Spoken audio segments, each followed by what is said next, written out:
ভারত বাংলাদেশের সম্পর্ক এটা এখন টক অফ দ্য কান্ট্রি, তো অবশ্যই টক অফ দ্য ওয়ার্ল্ডও, আংশিক ওয়ার্ল্ড যদি বলি, দক্ষিণ এশিয়ার অন্যতম আলোচিত বিষয় হচ্ছে ভারত বাংলাদেশ সম্পর্ক এবং বাংলাদেশের প্রধানমন্ত্রীর ভারত সফর হচ্ছে কি হচ্ছে না। এটা নিয়ে নানা স্টেক হোল্ডারের নানা ধরনের বক্তব্য দেখছি। বাংলাদেশের গণমাধ্যম আমাদের মতো করে খবর প্রকাশের চেষ্টা করছে, ভারতের গণমাধ্যম তাদের মতো করে খবর প্রকাশ করার চেষ্টা করছে। বিভিন্ন রাজনৈতিক স্টেক হোল্ডাররা, নেতারা তারা তাদের মতো করে বক্তব্য দিচ্ছেন। এর মাঝে বিএনপির ভারপ্রাপ্ত মহাসচিব হতে চলেছেন যিনি বলে ধারণা করা হচ্ছে রুহুল কবির রিজভী, তিনি মারাত্মক একটা কথা বলেছেন। ভারতের সঙ্গে সম্পর্ক কিভাবে তৈরি হতে পারে তার একটা ব্যাখ্যা দাঁড় করিয়েছেন তিনি। সাম্প্রতিক সময়ে নানা ইস্যুতে রুহুল কবির রিজভী নানা ধরনের মন্তব্য করেছেন, এমনকি এই মন্তব্যটাও করেছেন যে মহান মুক্তিযুদ্ধে শেখ হাসিনা কিংবা তার পরিবারের কোনো অবদান নেই। মানে শেখ হাসিনা, তার পরিবার, তার পিতার, তার কারো কোনো অবদান নেই, অর্থাৎ বঙ্গবন্ধুর মুক্তিযুদ্ধে কোনো অবদান নেই, এরকম মন্তব্যও করেছেন এবং মন্তব্য করে হাস্যকর ব্যাপারে পরিণত হয়েছেন তিনি। সেই ব্যাপারটাও আমরা দেখেছি। এবার ভারতের সঙ্গে সম্পর্ক নিয়ে যে মন্তব্য করলেন সেটা কি ঠিকঠাক হলো, নাকি এটা নিয়ে ভারতের বলার কিছু থাকবে? চলুন একটু বুঝে ওঠার চেষ্টা করি যে এবারের বক্তব্যটা কতটা স্মার্ট এবং সেই বক্তব্যটাই অরিজিনাল বক্তব্য হতে পারে কিনা ভারত বাংলাদেশের সম্পর্কের ক্ষেত্রে। থাকবেন পলিটিক্স টিভির নিয়মিত আয়োজনে।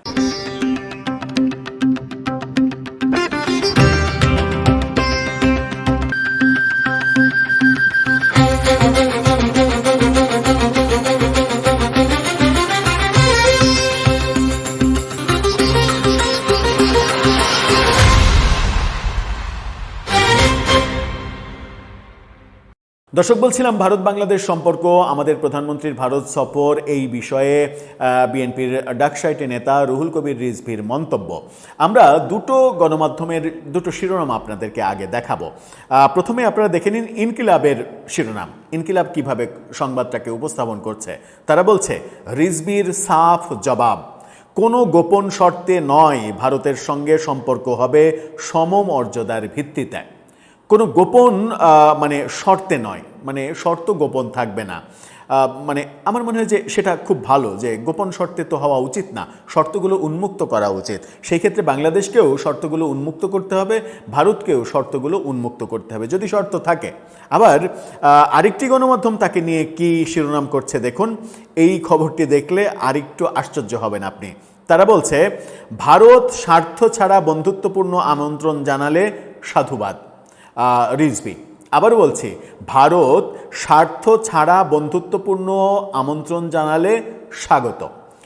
আমরা যদি শুধুমাত্র এই বক্তব্যেই সীমাবদ্ধ থাকি যে ভারত যদি স্বার্থ ছাড়া আমাদেরকে বলে যে কোনো স্বার্থ নেই আমাদের, আসো, তুমি আসো, এসে ঘুরে যাও, চা পানি খাও, দুদিন ঘুরো, আমরা প্রয়োজনে তোমাকে তাজমহলে নিয়ে যাব ঘুরতে, কিংবা তুমি মরুভূমিতে যাবা, ওখানে উটের পিঠে চড়বা, যেখানে ইচ্ছা সেখানে যাবা, দুদিন ঘুরবা, তোমাকে প্রয়োজনে একটা বিশেষ হেলিকপ্টার, যে যে জায়গায় বিমান যায় না সেই জায়গায় যাওয়ার জন্য হেলিকপ্টার দিয়ে দেওয়া হবে, এই ব্যাপারগুলো থাকতে পারে। কিংবা নিরাপত্তার জন্য স্বয়ং অজিত দোভাল সঙ্গ দেবে, ব্যাপারগুলো থাকতে পারে। কিন্তু রুহুল কবির রিজভী একজন ঝানু রাজনীতিবিদ, তিনি কিভাবে এরকম মন্তব্য করলেন যে স্বার্থ ছাড়া যদি আমন্ত্রণ জানায় ভারত তাহলে আমরা সাড়া দেব? মানে পৃথিবীর কোনো দেশ কাউকে আমন্ত্রণ জানানো কিংবা পৃথিবীর কোনো দ্বিপাক্ষিক বৈঠক, সেটা কি স্বার্থ ছাড়া হয়? স্বার্থ ছাড়া কি পৃথিবীতে কোনো কিছু হয়? স্বার্থ ছাড়া বন্ধুত্ব হয়? স্বার্থ ছাড়া এমনকি মানে পিতা পুত্রের সম্পর্কও কি হয় স্বার্থ ছাড়া? হ্যাঁ, দ্বিমত করতে পারেন। মা ছেলের সম্পর্কও কি স্বার্থ ছাড়া হয়?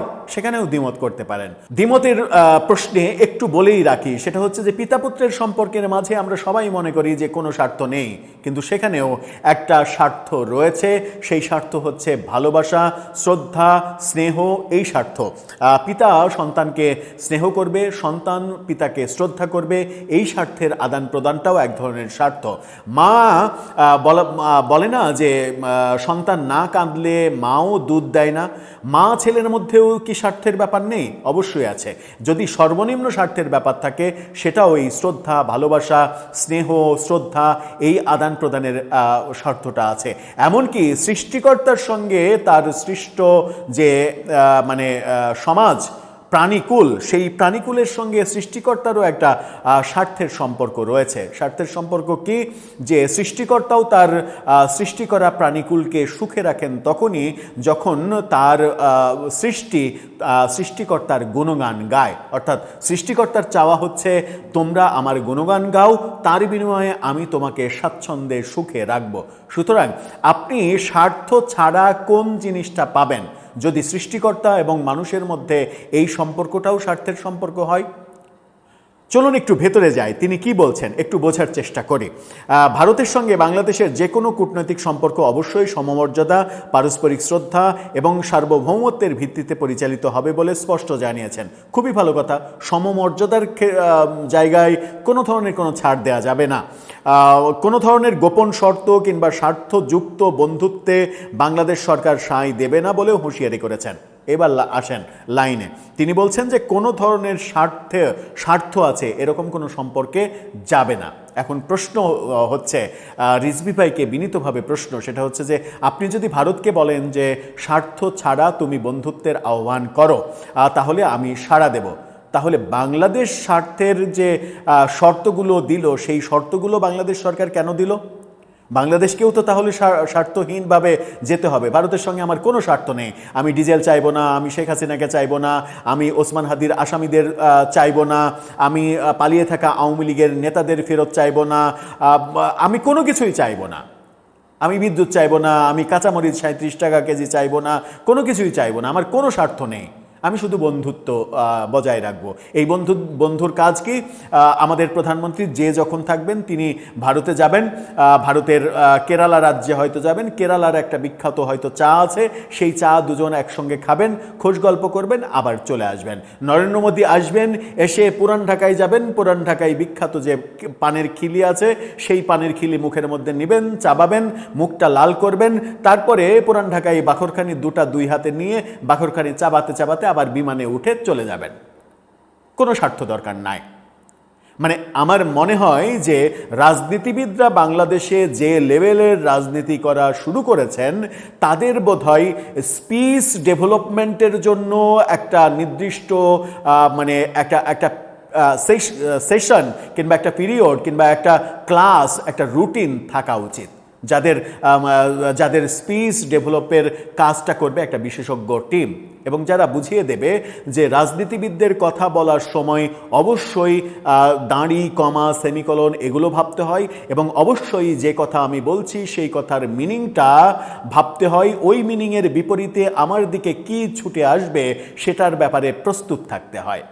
আপনি বলবেন ভারতকে, খুবই ভালো কথা, আপনি বলতেই পারেন স্বার্থহীন ডাকো, বন্ধুত্ব চাও, আমি যাব। স্বার্থহীন বন্ধুত্ব কি হয়? একটা দেশের সঙ্গে আর একটা দেশ, এই আমি বিমানের ফুয়েল পুড়িয়ে আমার রাষ্ট্রীয় টাকা খরচ করে আমার ওখানে গিয়ে যে টাকা খরচ হবে, আমার তো দেশের টাকাই খরচ হবে। হোটেলে থাকতে, একটা বহর নিয়ে হোটেলে থাকতে খরচ হবে, বিমানের খরচ আছে, অন্যান্য খরচ আছে, সব কিছু করে আমি ভারতে কি চা খেতে যাব? আমি তো ভাই ভারতে যাব, আমি বলবো যে আপনি শেখ হাসিনাকে ফেরত দেন। আমি ভারতে যাব, বলবো যে হাদির আসামিদের যাদেরকে ধরেছেন তাদেরকে ফেরত দেন। আমি ভারতে গিয়ে বলবো ওবায়দুল কাদের ওই জায়গায় লুকিয়ে আছে, ওকে ফেরত দেন। আমি ভারতে গিয়ে বলবো আমার ডিজেলের প্রচণ্ড সংকট, 1 লাখ লিটার ডিজেল আপনি দিচ্ছেন, এখন 2 লাখ লিটার করে দিতে হবে। এটাই আমার স্বার্থ, আমি টাকা দেবো, আপনি দেবেন।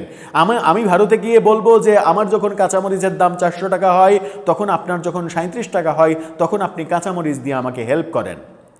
ভারত বলবে যে আমার আমার সাগরে তো ইলিশ অত সুস্বাদু হয় না, তোমরা তাহলে আমাদেরকে ইলিশ পাঠাবো। ভারত চাইবে যে ভারতীয় বিচ্ছিন্নতাবাদীদের বাংলাদেশের সীমানায় কোনো আশ্রয় তোমরা দিবে না, রাজি হবে, দিব না।